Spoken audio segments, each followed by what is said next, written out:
Arcam's world-class home cinema sources and amplifiers are the result of thousands of design hours. Hours spent utilizing decades of experience in low distortion design to deliver the best possible performance. We've been building AV receivers for upwards of 20 years now. The goal has been to recreate music accurately.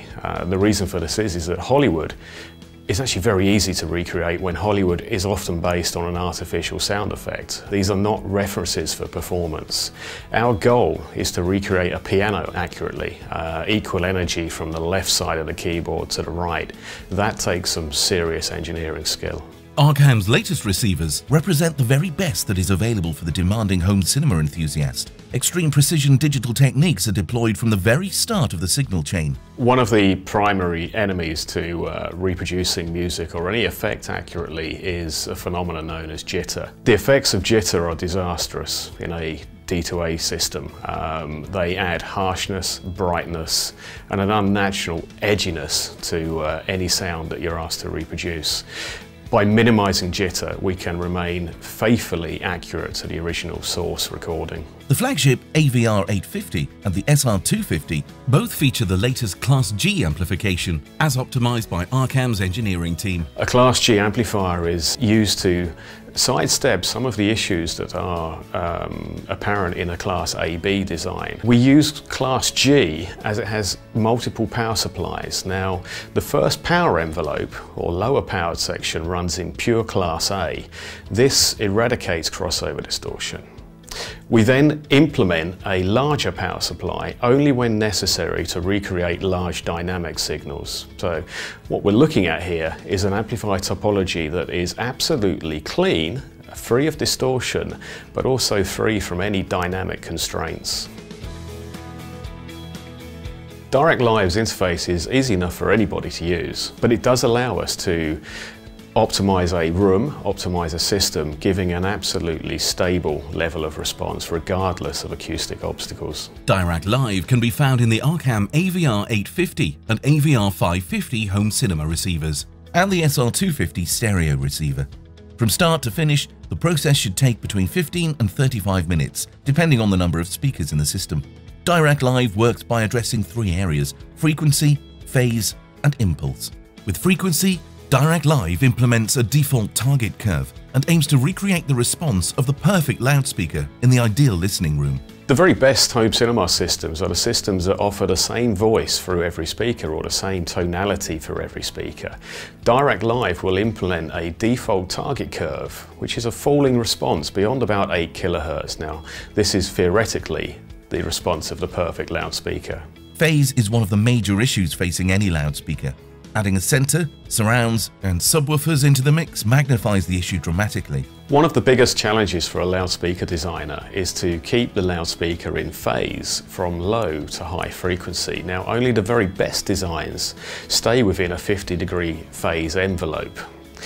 Dirac Live will implement mixed phase filters to ensure that the loudspeaker is absolutely in phase from low to high frequency. The effect is very similar to turning the lens on a camera.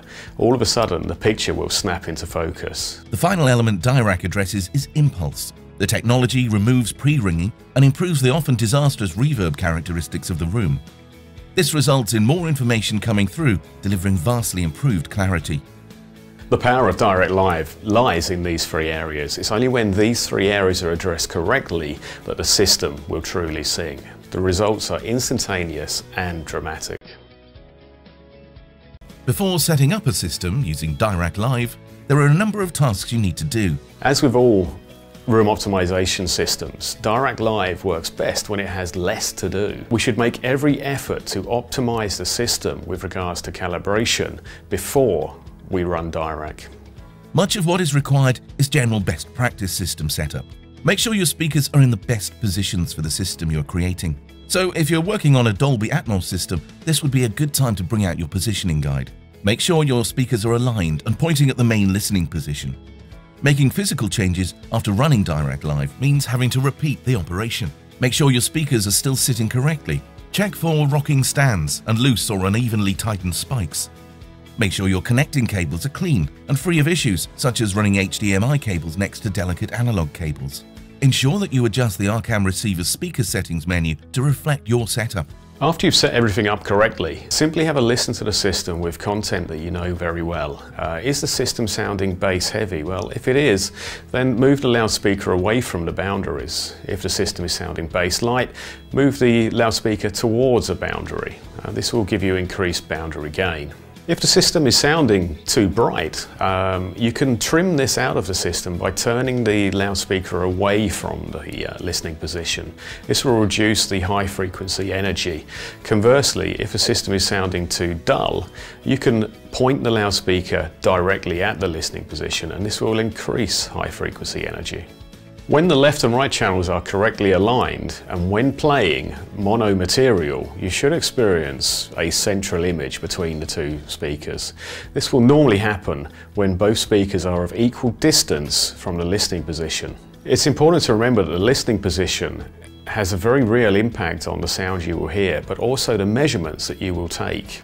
Only once you've completed all of these tasks and the system is performing well, is it time to implement Dirac and unleash the system's full potential. The next step is downloading the Dirac Live software. It works with Mac or PC and can be downloaded from the Arcam website.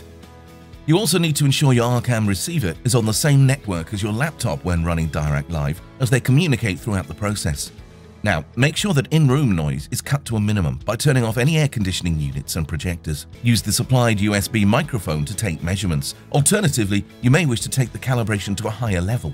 I would suggest using a higher performance microphone such as an XTZ Pro calibration kit. This will improve the capture of your measurements, but also improve the performance of the calibration. Plug the microphone into your laptop's USB socket. Make sure you do this before booting up the Dirac software. Use an adjustable stand for optimal and stable microphone placement.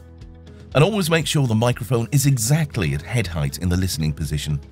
Open Dirac and it will scan the network for an Arcam AVR to calibrate.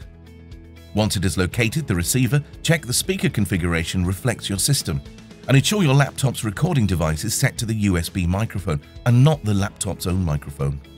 You need to load your microphone's calibration settings at this point.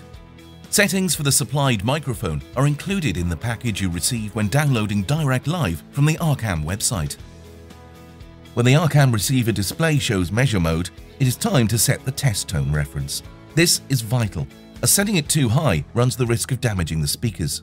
Starting with the least sensitive speaker, normally the smallest or the one that is furthest away from the microphone, use the channel volume to set the output of that speaker.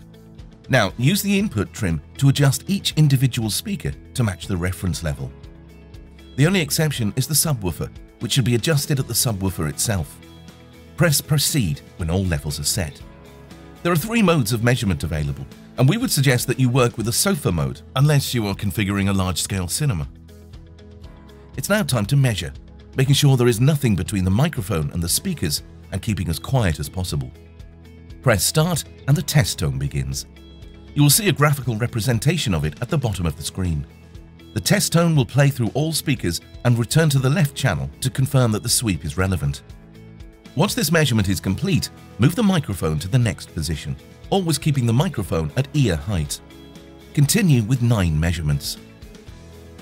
When all the measurements have been captured, save the project and give it a relevant name such as AVR 850 measured, then press Proceed. The next screen shows the measurements of the system in the form of a blue trace. The default Dirac target response is shown in orange. If you are happy with the results, simply press the Optimize button. Within a minute, the data will be processed and a green curve will appear. This is the Dirac optimized response based on the target curve. 2 different viewing options are available per speaker. Clicking on the Impulse tab will switch the display to show the improvements in impulse response. Blue is measured and green is optimized. Save your project again with a name such as AVR 850 Optimized. Press Proceed and you will have the opportunity to drag and drop your project into the receiver. Dirac now transfers these settings to the receiver, which then makes any necessary adjustments. Once completed, the Arcam receiver's display changes from measure to audition mode.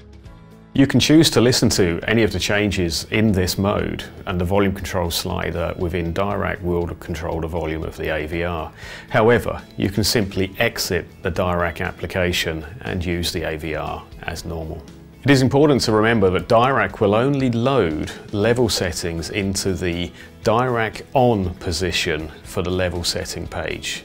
For accurate A-B comparison, it will be necessary to adjust the EQ off level settings to match the Dirac EQ on level settings.